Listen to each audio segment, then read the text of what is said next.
इससे पहले Neptune missile से ज़ेलेंस्की पहले ही रूस को बहुत बड़ा जहाज मॉस्को डुबा चुके हैं। ब्रिमस्टोन भी ऐसे ही रूसी टारगेट को तबाह करने के लिए सप्लाई की जा रही है। लेकिन सबसे बड़ा सवाल यह है कि इन हथियारों से क्या ज़ेलेंस्की पुतिन का कुछ बिगाड़ पाएंगे? ये रिपोर्ट दिखाते हैं आपको।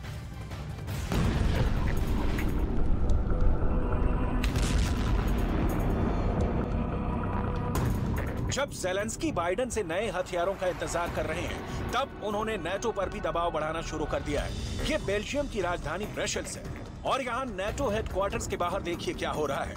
ये ज़ेलेंस्की वाला प्रेशर है जो यूक्रेन से जुड़ी संस्था अब नेटो पर डाल रही है।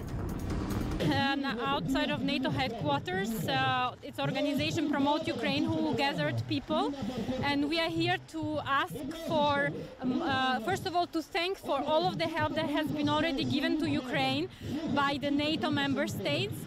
ये अपनी जमीन पर नर्सरी बना के सिर्फ झाड़ बेचकर साल में 2 करोड़ कमाते हैं। उनके सीक्रेट्स को सीखना चाहते हैं तो फ्रीडम ऐप को अभी डाउनलोड करें। But also, we've seen how much energy infrastructure has been destroyed in Ukraine, and we need more air defense systems.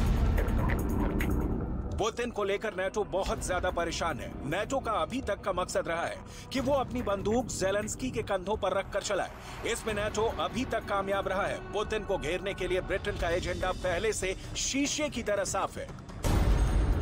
Britain से यूक्रेन को ब्रिमस्टोन एंटी शिप मिसाइल मिल चुकी है। इसकी रेंज अलग अलग वर्जन में 20 किलोमीटर से लेकर 60 किलोमीटर तक है। 50 किलो वजन वाले इस मिसाइल की खासियत यह है कि यूक्रेन अब मूव कर रहे रूसी टारगेट पर भी वार कर सकेगा।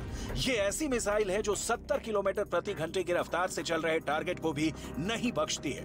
ब्रिमस्टोन इस वक्त ब्रिटेन के सबसे खास हथियारों में शुमार की जाती है, ठीक वैसे ही जैसे ज़ैवलिन को अमेरिकी फोर्स का एक बेहतरीन हथियार कहा जाता है। ज़ेलेंस्की को इसमें बहुत ज्यादा फायदा होगा या नहीं, ये अभी पता नहीं, लेकिन उनको ब्रिटेन से लगातार आधुनिक हथियार मिले हैं। देखा जाए तो ज़ेलेंस्की के दोनों हाथों में लड्डू हैं। फिर चाहे यूक्रेन पूरी तरह बर्बाद क्यों ना हो चुका हो, ज़ेलेंस्की की जिद और पुतिन का गुस्सा, इन दोनों की वजह से यूक्रेन में बहुत बड़ी तबाही आई है। Через геноцид. І сьогодні ми робимо все можливе і неможливе, щоб зупинити нову геноцидну політику Росії. Нову, але таку схожу на ту, яка убила мільйони людей у 20 столітті. Безпеку Україні, всій Європі. अपनी नेपच्यून मिसाइल से ज़ेलेंस्की पहले से ही रूस का बहुत बड़ा जहाज मॉस्को डुबो चुके हैं। ब्रिमस्टोन भी ऐसी ही रूसी टारगेट को तबाह करने के लिए सप्लाई की जा रही है, लेकिन ब्रिमस्टोन अकेला हथियार नहीं है। ब्रिटेन ने आगे बढ़कर यूक्रेन को स्टॉर्मर एंटी एयरक्राफ्ट सिस्टम देने की भी पेशकश की है। ये एक तरह की छोटी सी बख्तरबंद गाड़ी है जिसमें स्टिंगर मिसाइल भी लगी होती है। इसमें 2 एंटी टैंक मिसाइल भी हैं और ये 30 मिलीमीटर की कैनन से भी लैस है। And as a result, the energy infrastructure, people, civilians are without electricity, without light, without energy, without heating.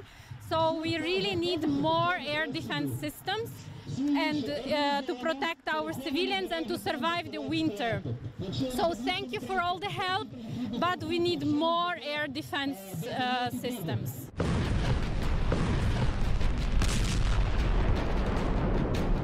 वैसे सवाल अब आइरिस-T एयर डिफेंस सिस्टम पर भी उठने लगे हैं, जो यूक्रेन को जर्मनी से मिला है। ऐसे 4 एयर डिफेंस सिस्टम यूक्रेन को अक्टूबर में डिलीवर किए गए थे, लेकिन यूक्रेन की वायुसेना का कहना है कि उसके पास इस सिस्टम की मिसाइल का स्टॉक खाली होने लगा है। दरअसल पुतिन ने पिछले 1 महीने में क्रूज मिसाइल और ड्रोन से इतने हमले किए हैं कि ज़ेलेंस्की को यह सिस्टम 24 घंटे फायरिंग मोड में रखना पड़ता है और एक टारगेट को तबाह करने के लिए 2 मिसाइल फायर करनी पड़ती है। आइरिस-T यानी इंफ्रारेड इमेजिंग सिस्टम, जिसमें थ्रस्ट वेक्टर कंट्रोल है। ये एक ऐसी मिसाइल है जिसका एयर टू एयर वर्जन कई सालों से एक्टिव सर्विस में है।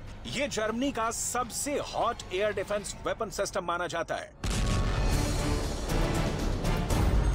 आइरिस-T मिसाइल सिस्टम 25 किलोमीटर की रेंज में 20,000 मीटर की ऊंचाई तक किसी भी आसमानी टारगेट को खत्म कर सकता है।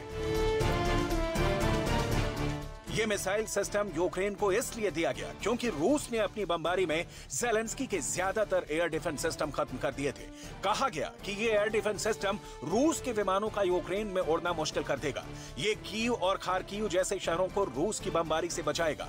इसकी जद में आने वाले रशियन एयरफोर्स के किसी भी विमान, हेलीकॉप्टर या फिर ड्रोन का बचना आसान नहीं होगा। लेकिन अब इसकी मिसाइल खत्म हो रही है और ज़ेलेंस्की बहुत टेंशन में है।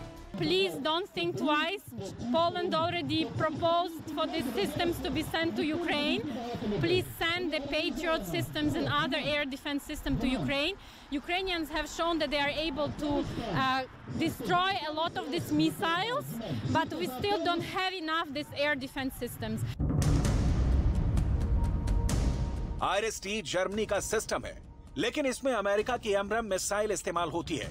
इसलिए ज़ेलेंस्की को ना सिर्फ जर्मनी बल्कि अमेरिका से भी हथियारों की गुहार लगानी होगी।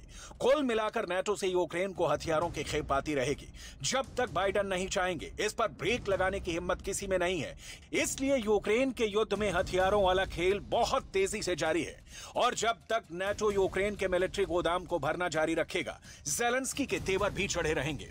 वैसे चाहे हाइमर्स हो या फिर IRIS-T जैसे हथियार, क्या इतनी फायर पावर पाकर भी ज़ेलेंस्की पुतिन का कुछ बिगाड़ पाएंगे? ज़ेलेंस्की को हथियार हर किस्म के मिल रहे हैं, लेकिन डॉनबास में उनकी प्रोग्रेस रिपोर्ट ठप वाले स्टेटस के साथ रुकी हुई है। उन्होंने चाहे खेरसॉन में रूस को पीछे कर दिया है, लेकिन ज़ेलेंस्की लंबी लड़ाई लड़ने के लिए रोज जद्दोजहद कर रहे हैं।